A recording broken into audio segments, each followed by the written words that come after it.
नमस्कार, सादर जय जिनेंद्र। क्षमा ब्रेकिंग जैन न्यूज प्रतिदिन प्रातः, दोपहर एवं रात्रि में देश भर से संपूर्ण जैन समाज से संबंधित सही और सकारात्मक समाचारों के लिए देखना और सुनना न भूलें। साथ में आपसे विनम्र निवेदन है कि यदि आपने इस चैनल को सब्सक्राइब नहीं किया है तो कृपया अवश्य कीजिए और शेयर और लाइक करके धर्म प्रभावना में सहयोगी एवं सहभागी बनिए। पूज्य मुनिश्री जी को एक बार बहुत बहुत प्रणाम। और ये जो उपवास है ये पूरा हमारे फिजिकल कंडीशंस को, हमारी मेंटल इमोशनल कंडीशंस को बैलेंस करता है और जीवन संतुलन का नाम है, योग संतुलन का नाम है। और इस समता के मार्ग पर, समत्व के मार्ग पर, समत्वम योग उच्यते के मार्ग पर, उपवास और उपासना के पथ पर चलते हुए अपने जीवन को पूरी तरह से कैसे परिशुद्ध करना है, परिमार्जित करना है। हमारे बीच में परम श्रद्धेय पूज्य आचार्य श्री जी बालकृष्ण जी महाराज जी विराजमान है। एक बार उनका पुनः सबकी ओर से बहुत बहुत अभिनंदन है। और जैसे मैंने कहा, पूज्य महाराज श्री जी भी उनको आत्यंत की प्रीति करते हैं। और यह जो आज का दिन है ये आत्म मंथन का दिन, और आस्था, संस्कार, फेसबुक, यूट्यूब, अलग अलग सोशल मीडिया के सारे चैनल्स, सारे धार्मिक चैनल और जितने भी हमारे जैन परंपरा के चैनल हैं, सब पर यह अनुष्ठान प्रसारित हो रहा है। एक बार उन सब के लिए भी जोरदार अभिनंदन है।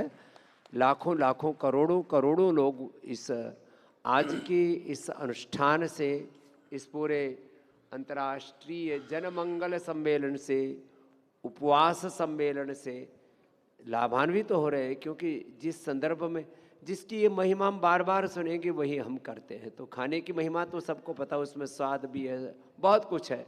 लेकिन न खाने की भी, खाने से अनंत गुना ज़्यादा महिमा न खाने की है। वो महिमा यहाँ आज बता रहे हैं। इसके लिए सभी महापुरुषों एक बार पुनः बहुत बहुत अभिनंदन।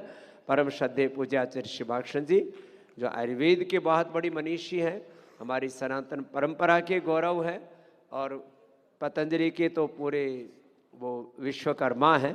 और पूज्य महाराज श्री जी के प्रति अनन्य भक्ति के कारण से आए हैं। वो भी आगे के सृजन के लिए प्रस्थान करेंगे। एक बार पुनः श्रद्धेय आचार्य श्री का बहुत बहुत अभिनंदन। भारत माता की। पहाड़ की ठंडी हवा खा करके आया हूँ, थोड़ा सा गला वो पहाड़ की, हिमालय की तरह गूंजता हुआ पाएगा, फिर भी मैं अपनी बात को ठीक से रखने का प्रयास करूंगा। ये हमारा सौभाग्य है कि हमें दिव्य संतों का, महापुरुषों का सानिध्य सहज रूप से प्राप्त होता है। बहुत सारे पुण्य कर्मों का, बहुत सारे भाग्यों का उदय होता है, तब दिव्य जनों का सानिध्य हमें सुलभ होता है। ऐसे ही सानिध्य इस दिल्ली जैसी महानगरी में आप सबको, हमको प्राप्त हो रहा है। जो परम तपस्वी हैं, परम साधक हैं, जिन्होंने शब्दों से ही नहीं अपनी जीवन से सबको शिक्षा दी है, ऐसे परम श्रद्धेय, वंदनीय, अंतर्मना पूज्य आचार्य प्रवर मुनि श्री प्रसन्न सागर जी महाराज जी का सानिध्य, और आपके चरणों में मैं वंदन करता हूँ।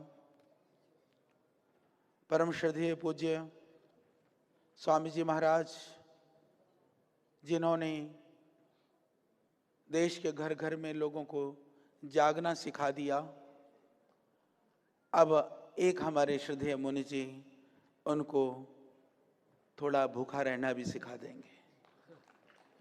यदि हम जागना सीख जाएं और थोड़ा सा कम खाना सीख जाएं तो वैद्य की आवश्यकता कम रहेगी। आयुर्वेद में एक बहुत सुंदर कथन है, उसको मैं बहुत बार कहता हूँ। पथ्य सती गदार्थस्य किम औषध निषेवणई, अपथ्य सती गदार्थस्य किम औषध निषेवणई। यहाँ पर हमारे पूज्य सभी मुनिजन हैं, पूज्य मातृशक्ति हैं, पूज्य सज्जन वृंद हैं, हमारे बहुत ही चीर युवा सत्यनारायण मौर्य जी भी यहाँ पर हैं, जो हमेशा जब से देखा तब से मैंने ऐसे ही देखा। तो ये बहुत सुंदर कथन है कि वेदी बोले आप परहेज करते हैं, पथ्य करते हैं, यानी आवश्यकता के अनुसार उपवास करते हैं, तो आपको औषधि की आवश्यकता नहीं है, क्योंकि आपके द्वारा किया हुआ उपवास, जो परहेज है, जो पथ्य है, वह आपको आपके रोगों को समाप्त करेगा। यदि आप उपवास नहीं करते हैं, पथ्य नहीं करते हैं, तो भी आपको वैद्य की आवश्यकता नहीं है, क्योंकि आप कितनी भी दवाई खा लो फिर भी आप ठीक होने वाले हो नहीं। तो इसीलिए उपवास यह प्रथम साधन है, उपाय है शरीर को निरोग रखने का। और सच मुझे ऐसा लग रहा था, आते समय मीडिया के एक बंधु ने पूछा इसके विषय में आपका क्या कहना है। मैंने कहा ढेर सारा खा लिया, पहलवान तो बने नहीं, अब भूखे रह करके पहलवान बनाने की विधि यहाँ पर सिखाई जा रही है। सच में 1 माह 1 उपवास ये कठिन कार्य नहीं है। हम स्वार्थी हैं, हम दूसरों के लिए कम ध्यान रखते हैं, पर यह तो अपने स्वार्थ की बात है, इसलिए हमें विश्वास है इसको सब पालन करेंगे। सनातन में भी आपने सुना होगा एकादशी का जो व्रत है, बहुत जानते हैं कि 15 दिन में एक एकादशी का व्रत का एक नियम है। इसमें विशेष बात पूज्य मुनि जी महाराज में आज कल थोड़ा चिंतन कर रहा था, तो 15 दिन में एक एकादशी शुक्ल पक्ष में है, 15 दिन में अगली एकादशी कृष्ण पक्ष में है, क्योंकि चंद्रमा के घटने बढ़ने से भी देह के बहुत सारे तत्वों में घटना और बढ़ना होता है। यदि आप वृद्धि और क्षय को बैलेंस रखते हैं तो 15 दिन का एक उपवास तो मस्ट है। तो इसीलिए तो मैं भी आज से महाराज श्री मैं उपवास करता हूँ, 40-40 दिन में मैंने एक आध बार करके देखा है, परंतु उसमें जल और लिक्विड आहार ली थी। पर मैं आज पूज्य महाराज जी के चरणों में इस बात को कह के जा रहा हूँ, 15 दिन में एक उपवास निराहार या जलाहार हम भी आज से शुरू करेंगे। तो हम सब देश को निरोग बनाने के लिए, सब पूज्य महाराज श्री अभी मुनि जी कह रहे थे, ये जितने रेस्टोरेंट बढ़ गए उतने हॉस्पिटल बढ़ रहे हैं। ये ध्यान रखना, रेस्टोरेंट्स भूख के तृप्ति के साधन कम, तुम्हारे रोगों की उत्पत्ति के कारण ज़्यादा है। इसीलिए ज़रूरी है कि घर का माल भी मत खाओ, बाहर का तो खाना ही नहीं है। तो सब जरूरी नहीं होता है, जो हमारे पास है हमको खाना ही है। खाने से ज़्यादा खिलाने का सुख है। ज़रूरतमंद लोगों को खिलाइए और आप भोजन कम करिए। आयुर्वेद में बहुत सारा कुछ वर्णन है। चरक ऋषि स्वयं कहते हैं, यत् किंचित लाघव करम देह तल लंघनम स्मृतम।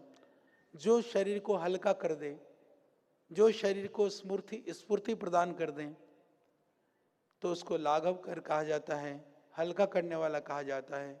उसको आयुर्वेद में लंघन का बहुत ही वर्णन है, बहुत ही प्रशंसा की गई है। और शुद्धिकरण की बात हो रही थी, उपवास के साथ में शुद्धिकरण का बहुत संबंध है। देह के शुद्धिकरण का, मन के शुद्धिकरण का, अंतर शुद्धिकरण का। तो हम सब जब हम भूखे रहते हैं तब बुद्धि भी ठीक होती है। ज़्यादा खाने वाला आदमी कभी सात्विक नहीं हो सकता है। भूखा रहने वाला व्यक्ति, वह सतोगुण बढ़ाने में वो मददगार होने के कारण से जो उपवास करते हैं वही उच्च कोटि के साधक भी होते हैं। कभी आपने सुना कि बहुत माल पेलने वाला बाबा है और बड़े परम तपस्वी है, क्योंकि भोजन का और तप का एक दूसरे से विरोध है। या तो माल पेलो या तो साधक बनो, तय आपको करना है। मुझे लगता है माल बहुत खा लिया, अब साधना की और लौटने का, चलने का समय पूज्य मुनिश्री महाराज जी के चरणों में यहाँ से प्रारंभ होता है। सभी लोग रात्रि भोजन की त्याग की बात हमने सुनी। यद्यपि धर्म की दृष्टि से उज्जैन परंपरा की उत्कृष्ट परंपरा है, परंतु शरीर की दृष्टि से ये मानव मात्र के लिए आवश्यक उपाय है। इस उपाय का आप पालन करिए और बहुत सारे कि जीर्ण भोजन मात्रेयम लंघनम परम औषधम, सारे औषधियों का वर्णन करने के बाद में हमारे ऋषि लोग कहते हैं लंघनम परमम औषधम, लंघन से बड़ा परम औषध कुछ भी नहीं है। इसीलिए उपवास करना आप सीखिए। और अजीर्ण भोजनम विषम, यदि अंदर का आम पाचन नहीं हुआ है तो भोजन तुम्हारे लिए ताकत का कारण नहीं, तुम्हारे लिए रोग का कारण है। कभी आपने विचार किया कि भोजन सेहत के लिए आप खाते हो, वह भोजन विष बन करके बहुत सारे रोगों की उत्पत्ति का कारण बनता है। इसलिए आज दुनिया में लोग भूख के कारण से बीमार नहीं हैं, अधिक खाने के कारण से बीमार हैं। कम से कम हम तो ये संकल्प लेकर के जाएं कि हम ज़्यादा खा कर के बीमारी के कारण नहीं बनेंगे, अपने शरीर को बीमार नहीं होने देंगे। ऐसा संकल्प आप यहाँ से लेकर के जाएंगे, मुझे पूरा विश्वास है। पूज्य मुनिश्री महाराज की जो एक शुभ संकल्पना है, पूज्य श्रद्धेय स्वामी जी की भावना है, आप दोनों महापुरुष के प्रति किंचित मात्र भी यदि आप अपनी श्रद्धा या भक्ति रखते हैं तो हर मास एक उपवास न केवल आप करेंगे अपितु आप कम से कम 10-10 लोगों को कराने का संकल्प करेंगे और उनको भी कहेंगे आगे 10-10 लोगों को यह संकल्प को आगे बढ़ाएंगे। और हम पूरे पतंजलि योगपीठ परिवार में भी महाराज श्री ये उपवास को, एक दिन मैं ऐसा सोच रहा था बैठे बैठे, एक दिन रसोई ही ना बने तो कैसा रहे, महीने में कम से कम भोजन ही नहीं, चूल्हा ही नहीं चलेगा, ये ठीक, चूल्हा चढ़ाना ही नहीं। सब बच्चे हों, बूढ़े हों, जवान हो, घर में भी बंद कर दीजिए, एक दिन रसोई पकनी नहीं, गैस को बंद कर दीजिए, बस अपने आप उपवास हो जाएगा। यहाँ भारत मंडपम में भी 2 दिन उपवास चलेगा जी। तो यह आप शुरू करिए, थोड़ा सा लगेगा। और मैं देख रहा था महाराज श्री धर्म के आधार पर और बहुत सारे उदाहरण और विज्ञान के आधार पर बहुत सारी बातें आपको सुनने को मिलेंगी, पर विश्व के स्तर पर क्या वास्तव में इसका और कहीं वर्णन है? क्या हमने प्रयास किया? दुनिया में जितने भी तरह की चिकित्सा पद्धतियां हैं उन पद्धतियों में उपवास के लिए बहुत ही सुंदर वर्णन है, सब ने उसकी महत्ता का वर्णन किया है। सिद्धा जो एक पद्धति है, सिद्ध पद्धति हम कहते हैं दक्षिण भारत की, उसको उपवास को पट्टिनी कहा जाता है। वहाँ पर पट्टिनी के लिए बहुत कुछ लिखा है कि जितने भी तरह के ज्वर है, आयुर्वेद में भी ऐसा ही लिखा है, ज्वर नाशाय लंघनम, कि यदि ज्वर बीमारी ठीक नहीं हो रही हो तो आप उपवास कर दें, लंघन कर दें तो ज्वर का नाश हो जाता है। तो इसी तरह से पट्टनी के लिए सिद्धा में कहा गया है। और सब तरह के जितने भी जो बुखार हैं, ज्वर हैं, कफ हैं, उनके नाश के लिए उपवास की सलाह दी गई है। इसी तरह से यूनानी में भी उपवास की बड़ी महत्ता है, वहाँ पर उसको सावम कहा गया है। सावम की बड़ी महत्ता है। उन्होंने कहा कि खाने में बदलाव करने से, भूखे रहने से ही शरीर में से वो शक्ति आती है कि जो अपने शरीर के अंदर के जहर को बाहर निकालने में सक्षम बनता है। इस तरह की इब्न सीना की जो इब्न सीना बहुत यूनानी की बहुत प्रसिद्ध पुस्तक है जो हजारों वर्ष पुरानी है, उसके अंदर इसका बहुत विशद वर्णन है। तो इस तरह से उपवास को आत्मा की शुद्धि और मानसिक स्पष्टता बढ़ाने वाला यूनानी लोगों ने कहा है। तो यदि हम बात करते हैं मिस्र की, इजिप्शियन मेडिसिन में भी उसको हकरट कहा जाता है। हकरट का मतलब होता है कि किसी भी तरह से आप बहुत ज़्यादा रोगों से ग्रसित है तो बोले उसको भूखा रखो और बिस्तर पर लेटा दो। यानी कि भूख से यदि शरीर में कमजोरी महसूस हो तो शारीरिक चेष्टा ज़्यादा ना करो, पर रोग से निवृत्ति हो जाएगी। इस तरह का ये पपाइरस के अंदर यह करीबन 4000 वर्ष पहले इसका कथन किया गया है। यानी हजार वर्ष पुरानी ये उपवास की पद्धति है, यह वैज्ञानिक पद्धति है और मानव के लिए हितकारी पद्धति है। इसी तरह से ग्रीक के अंदर में इसको इनर फिजिशियन यानी कि भूखा रहने को ऐसा कहा गया है कि आंतरिक चिकित्सक कहा है। यानी भूखा रहना, शरीर स्वयं अपनी चिकित्सा करने में सक्षम हो जाता है यदि हम उपवास करते हैं, भूखे रहते हैं। तो इसी बात को मैं देख रहा था कि विदेश में कोई भी बात कही गई है तो आयुर्वेद में नहीं कहा हो, ऐसा नहीं हो सकता। तो एक बहुत ही सुंदर कथन आयुर्वेद में भी इस बात को लेकर के कहा है, हिताहारा मिताहारा अल्पहाराश्च ये जनाः न तान वैद्यश्चिकित्सन्ति आत्मनस्ते चिकित्सकाः। कितना सुंदर है कि जो कम खाने वाले हैं, हितकारी खाने वाले हैं, और जो शरीर के अनुसार, जो आवश्यकता के अनुसार खाने वाले हैं, उनको वैद्य लोगों की चिकित्सा नहीं करते हैं, उनकी वैद्य की आवश्यकता नहीं होती है, क्योंकि उनकी चिकित्सा स्वयं उनका शरीर कर लेता है। तो इस तरह से शरीर स्वयं चिकित्सक बन जाता है। जब हम उपवास करते हैं, शरीर अपने रोगों को स्वयं खाना शुरू करता है। और तिब्बती परंपरा में भी, बहुत सारे बौद्ध परंपरा में, बहुत जगह पर आपने वहाँ पर भी उपवास की, लामा लोग महीनों महीनों उपवास आदि करते हैं। वहाँ पर स्मयंग गनास और न्यूगने ऐसा कहा जाता है उपवास के लिए, जहाँ पर चौथे महीने की पूर्णिमा के दौरान ये उनका भी निश्चित है कि पूर्णिमा से लेकर के इस महीने तक इतना उपवास किया जाए, इस तरह से उसका वर्णन है। चीनी परंपरा में भी उसको बिगो या बिगू कहते हैं। तो बिगू के नाम पर उपवास की प्रशंसा की गई है। और जापानी में उसको डांगजिकी के नाम से जाना जाता है, वहाँ पर भी उपवास की बड़ी महत्ता है। और इसी तरह से सभी कोरियाई परंपरा हो, होम्योपैथिक हो, एलोपैथी में भी जो इंटरमिटेंट जो फास्टिंग की आजकल बात चलती है, वो एलोपैथिक वाले भी अब उपवास की बात करने लगे। जो पहले कहते थे कि जो मन करे जब खाओ, जो खाना है खाओ, अब उनको समझ में आ गया कि ये बात से अब दुनिया ठीक होने वाली है नहीं। तो बात यह है कि यह आयोजना, इस यहाँ से जो संदेश है वो बहुत बड़ा संदेश है। वो आपके लिए है, वो हमारे लिए है, आपके परिवार के लिए है, देश के लिए है। क्योंकि यदि आप भूखे रह कर के रोग से बच सकते हैं, तो फिर हमें भूखे रहना बुद्धिमत्ता है। देखिए, रोग होने के बाद में, बीमारी आने के बाद में हॉस्पिटल का चक्कर काटना मजबूरी है। हॉस्पिटल में न जाना पड़े, इसके लिए यदि हम निराहार रहे, तो इससे बड़ी और कोई बुद्धिमत्ता की बात हो नहीं सकती। उस बुद्धिमत्ता को, इस समझ को, इस बोध को बढ़ाने के लिए, इस बोध को चेतन और जागृत करने के लिए पूज्य महाराज श्री ने पुरुषार्थ से श्रद्धेय स्वामी जी ने यह आयोजन करके कि एक संदेश दिया जाए। कम से कम हर मास एक उपवास, इस संदेश को आप जन जन तक पहुंचाएं, अपने घर में, अपने बच्चों में ये आदत डालें, ये बहुत ज़रूरी है। और हम निरोग होंगे तो परिवार सुखी होता है, हम निरोग होंगे तो समाज और देश भी सुखी होता है। तो अपने लिए उपवास आप करें, नहीं तो कम से कम अपने पारिवारिक जनों के लिए ज़रूर उपवास करें। क्योंकि आप उपवास करोगे तो आप रोगी नहीं पड़ोगे, और आप रोगी नहीं पड़ोगे तो आपके पारिवारिक जन सुखी रहेंगे। तो घर वालों के सुख के लिए भी भूखे रहना सीखिए और आज संकल्प लेकर के जाएं।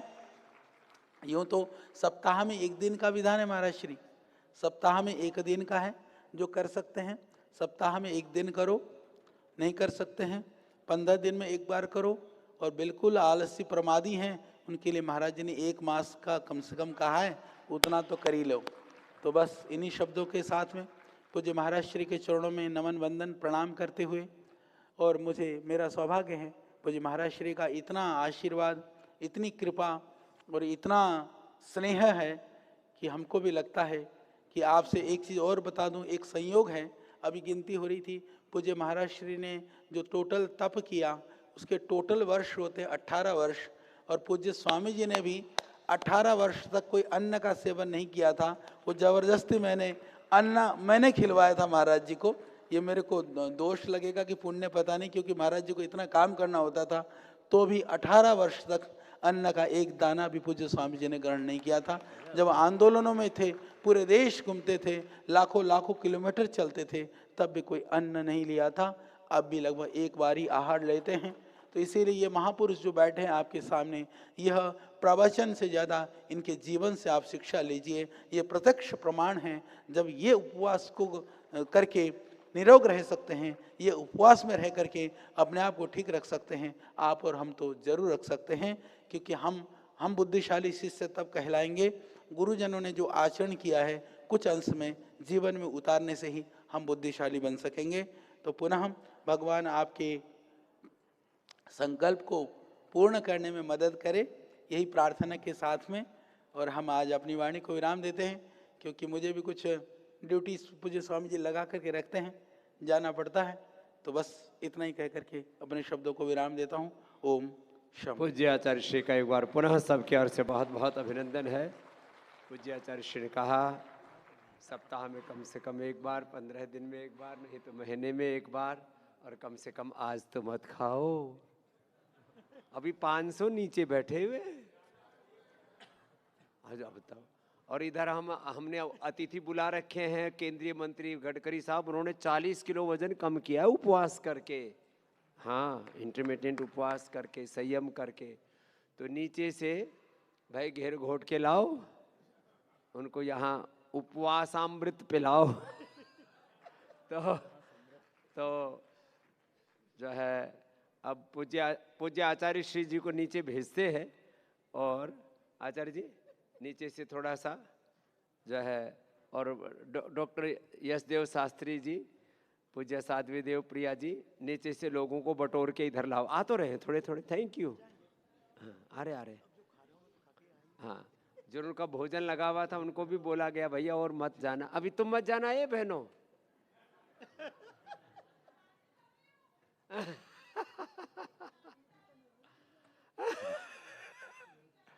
हाँ, बुलाने जाओ, आप भी जाओ बहन जी।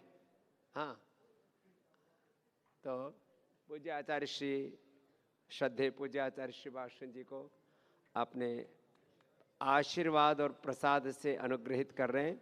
एक बार पुनः श्रद्धेय आचार्य श्री जी का बहुत बहुत अभिनंदन है। हम आप ही के बीच में हैं। तो पूज्य आचार्य श्री जी भी योग और कर्मयोग के जीवंत प्रतिमान हैं।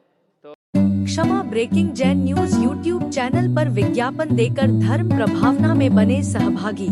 विज्ञापन देने हेतु संपर्क कीजिए मोबाइल नंबर 9026900740 एवं समाचार एवं वीडियो भेजने हेतु व्हाट्सएप नंबर 9335236222।